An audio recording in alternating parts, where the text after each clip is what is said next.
The Porto Digital or Digital Port is located in Recife, the fifth largest city in Brazil. Founded in 2000, it boasts the largest high-tech park in the country.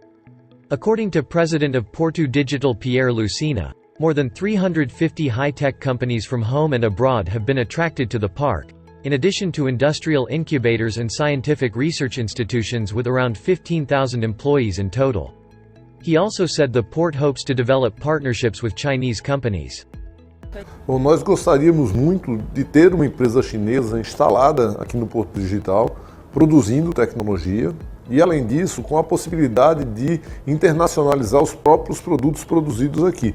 É claro que hoje a tecnologia é vendida, quando você pensa em algo, globalmente. Mas para as nossas empresas seria muito importante se associar algumas tecnologias produzidas na China, como por exemplo, tecnologias de segurança, de reconhecimento facial, que a China já possui essa tecnologia, ou mesmo placas de energia solar, que hoje nós temos empresas aqui, fintechs, que funcionam com parcerias principalmente com a Huawei.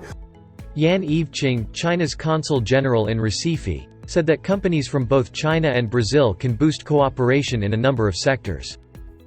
我相信的话呢，中巴两国的企业都能够找到很好的合作领域。我们总领馆呢也始终在全力的支持双方加强合作，特别是加强经贸、科技等领域的合作。